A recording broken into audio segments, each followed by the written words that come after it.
I sort of begin to realize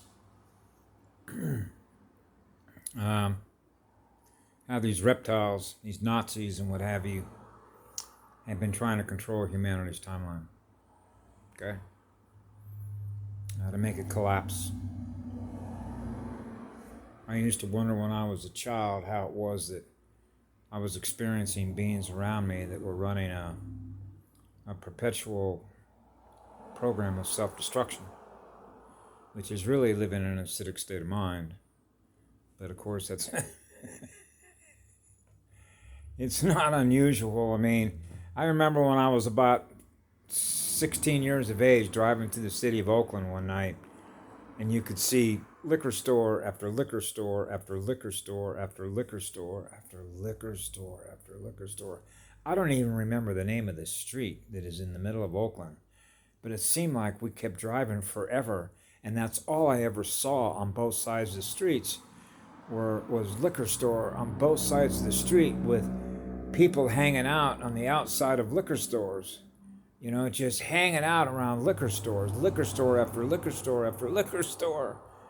When that's like demons.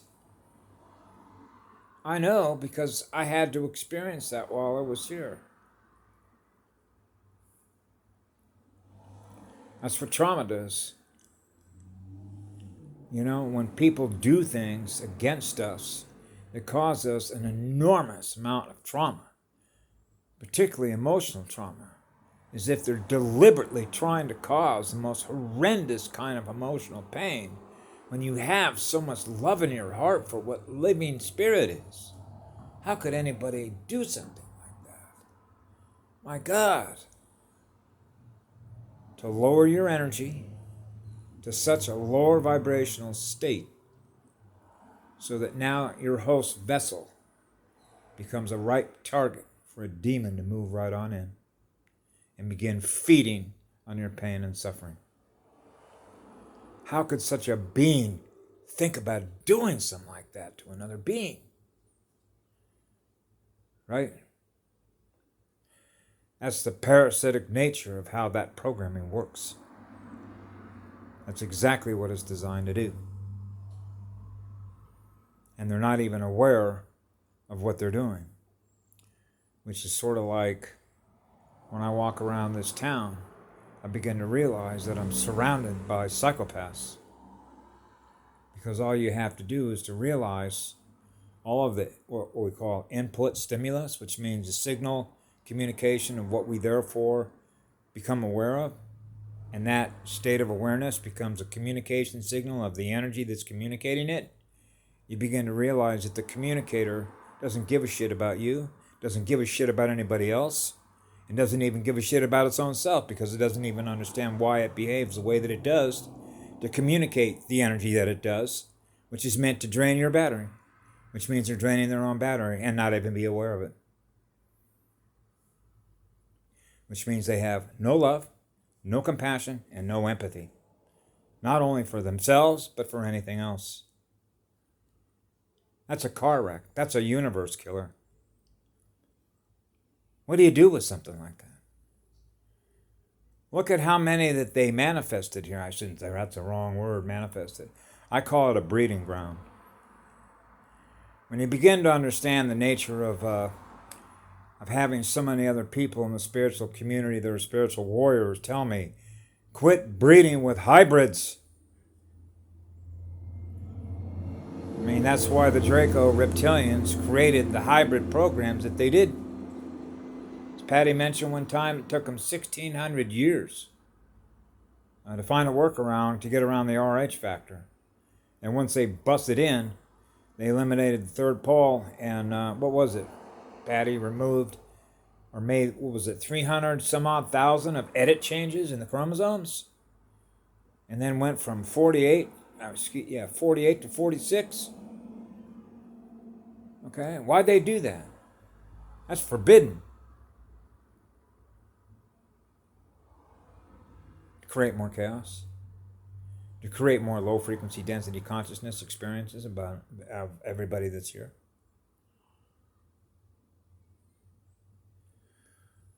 So that's one of the reasons why, for example, when you sort of put this in the kaleidoscope and scrutinize, because you got to be honest with all this stuff. I'm not going to hide from the truth, and I'm certainly not going to hide it, particularly now, because it's in the public domain, okay?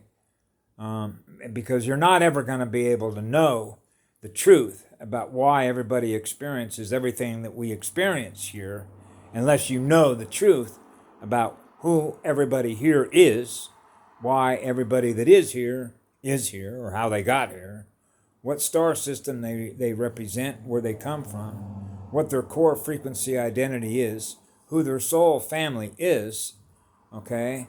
And then putting that through the calculator, if you will, of understanding that this is a classroom, and classrooms are set up to graduate units of consciousness and souls so that they have the opportunity to experience the rest of the cosmos that is so beautiful to experience. Right? So that's obvious why certain star nations that are here acknowledge that we have beings that are here from different parts of the cosmos, and why treaties are set up between star nations. Because those treaties exist and they are in place. And they are acknowledged by the International Star Nation Court, which is in The Hague.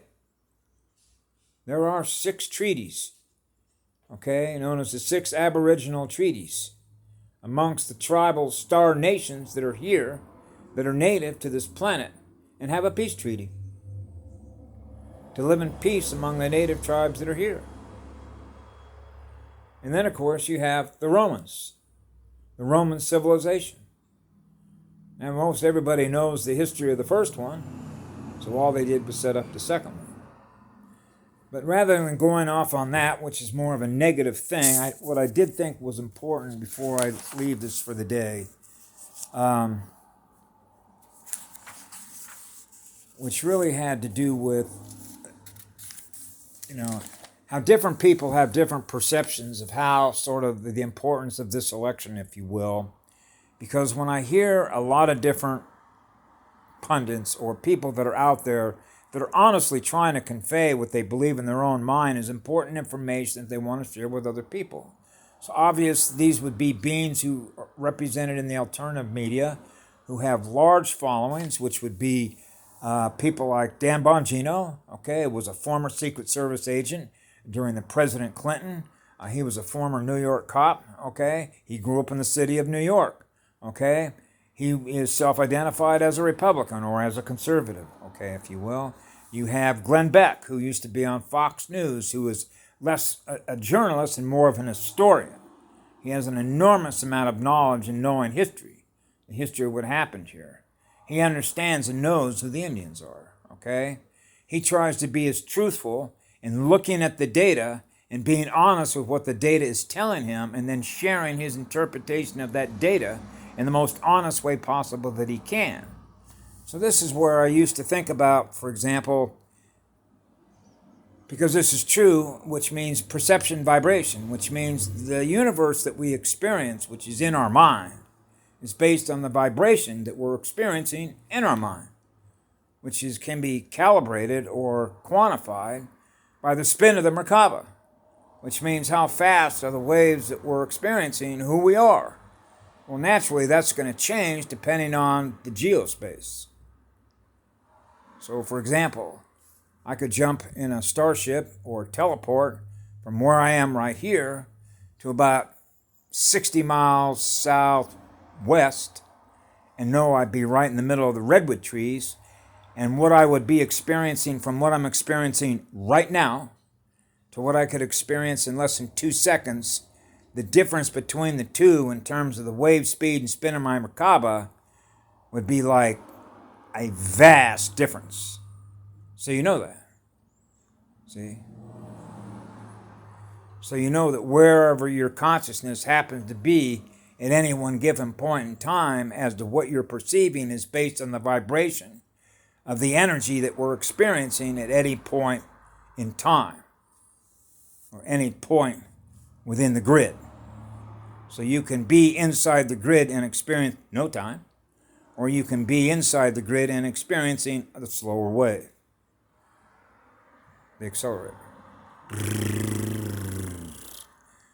So that's why certain beings that prefer to experience high-speed waves all the time, which means waking up every morning not hearing anything other than the winds and the songbirds moving through the trees and the natural sounds in nature, are not going to be the same thing as what you hear when cars are going by and loud motors. And then, of course, all of the exhaust that they put up through their pipes, which get on your skin. Because anytime that you live in a town, it means that you're not only subjected to all the noise, but you're also getting all the pollution that lands on your skin and your face and everywhere else, which degrades your genetics. It's one of the reasons they use that as a fuel. And then it becomes a waste byproduct out of their exhaust, and it ends up all over your face and your skin and your clothes if you live inside a city or a suburb. Okay, so that's just another form of degradation or impurities, which are waste products that they produce within a city because they were drilling that oil, which is basically the sentient oil of Mother Earth, and then burning up her consciousness. Then the waste product of that ends up in every place that you live, in a box, in a city or a village or wherever that's inside of what they call civilization, which further degrades the skin, which means now that's why girls got to put more stuff on their face to keep it clean and all the rest of it. Because all you got to do is go out in nature up in the mountains and do a 2-week study. Live in a city like Los Angeles, New York, San Francisco, Detroit, Chicago, etc., and then measure the differences in your skin and the frequencies and how much junk your pores pick up. Note that over a period of 2 weeks. Grab 20 women who live in different parts of the city, then have them note photographically along with electromagnetically, and then, of course, what it is that they notice that they have to do with their energy to keep their face clean, and then go outside into the mountains somewhere, and then do the same study out there, and then compare the results. Then you begin to realize the difference in how the energies work and what we experience, and why we use money as energy in order to keep the junk off ourselves when we're the ones who are engaging in producing it. Okay? That's the nature of having a relationship with something like that, which is parasitic. Okay? Because it produces toxic impurities. So when you're choosing to have an interface with a parasite that is feeding on nature and then creating a toxic waste product, then we become subject to that waste product that we become exposed to through the air that we breathe, the water that we drink, the food that we eat, and of course exposure to the skin. Remember the routes of exposure? Injection, right? Exposure through absorption, exposure through the signal to the antenna, right? What we hear, all of our sensory perceptions, right? So we're perceiving all the different energies that we're picking up that represent the impurities and the toxicity of having an interface with parasitic consciousness, which is vampiric, which means it's trying to kill off everything that is in nature, which means it's trying to kill off the natural ecosystems that exist within nature. And all the data is in on that, right? So that's why the election was so important, because we were choosing life over death. That's essentially what it is, because they represent demons, deadlight.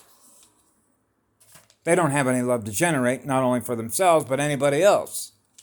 That's why everything that they do as a politician is meant for themselves, to feed off those of us that are energy producers. They're parasites, big vampires. So I thought in this particular case, when we think about President Trump having won in 2016, right? Do you think that the Trump administration and light warriors and light workers didn't know that in 4 years, because let's face it, everybody still is in alignment with a clock that's 7 seconds out of balance, right?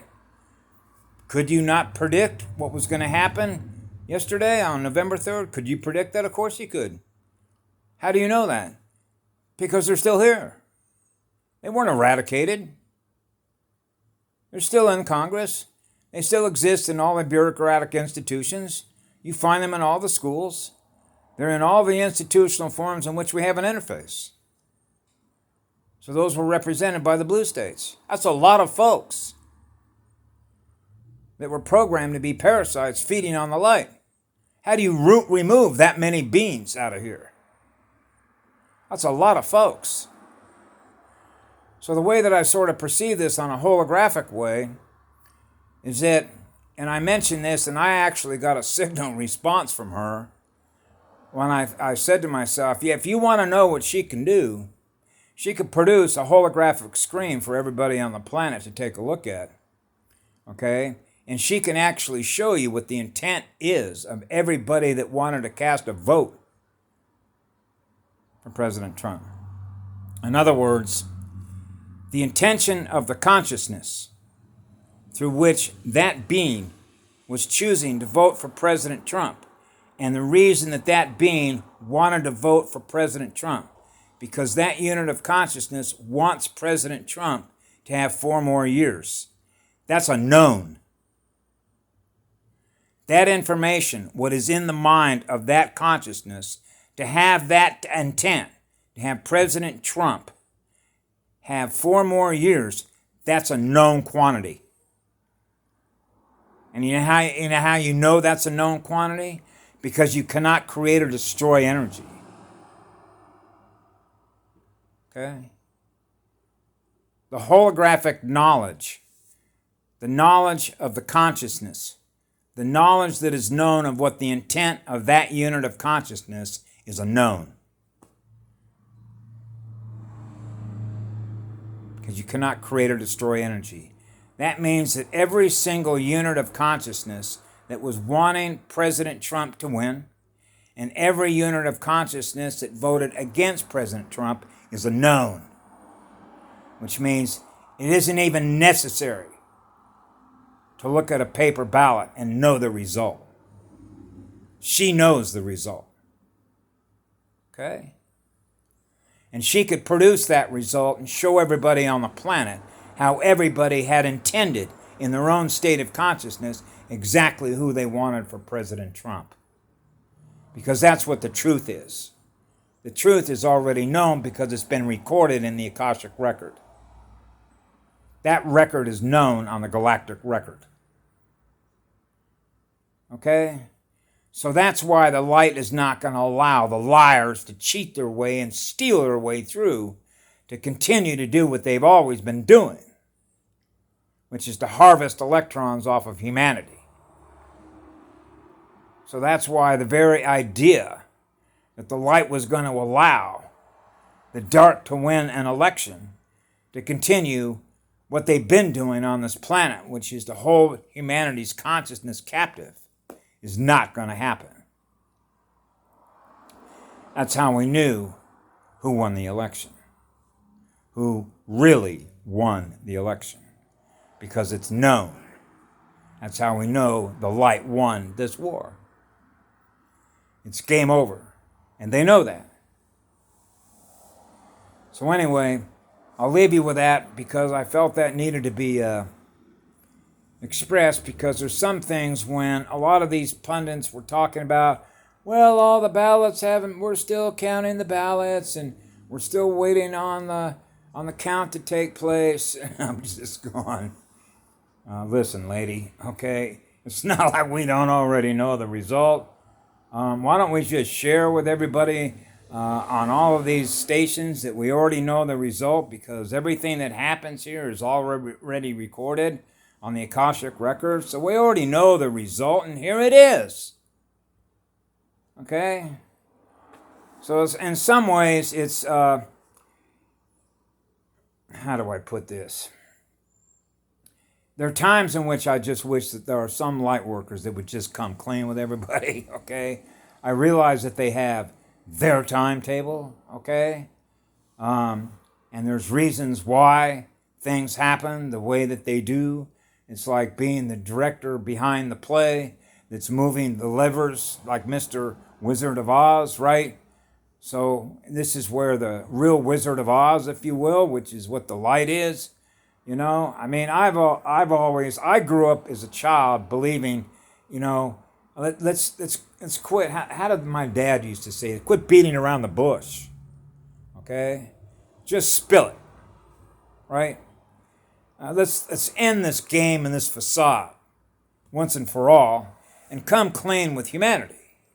Okay, because the light in very many ways is hiding behind the dark, just the way the dark is. We got to open all the curtains. Okay, let all the light in, and not live in any fear of coming out and saying this is what the truth is, and let the chips fall where they may. Okay, but once and for all, everybody on this planet has got to know the truth, and quit hiding behind curtains and expecting everybody to figure it out on their own, because that ain't going to happen, because there are a lot of people that are too far programmed as a result of things done to them that they had no idea how and by who it was being done to them. So in many ways, it's very unfair to them. Okay? Now I realize how we can measure the reaction over geospace-time of certain pieces of information that are going to cause an electromagnetic reaction, okay? But it's not like the light is not powerful to cushion and raise the light to soften the blow, soften the blow, soften the blow with a little more light. Raise the light, and that will be just fine. Raise the light, everything will be just fine. All is well on planet Earth. I believe that within my heart and soul. We have enough light in here to cushion the blow. But it's time that they all know the truth. We must speak the truth through our light will, because we have that much love to give them, which goes on forever, that they will know that love is forever, because that's who we are. That's right, that's who we are. They can handle the truth. It's time that they all know how much we really love them. And the way that they can all know how much we love them is by telling them the truth. Because I don't live in a lie of telling people the truth of how much we love them.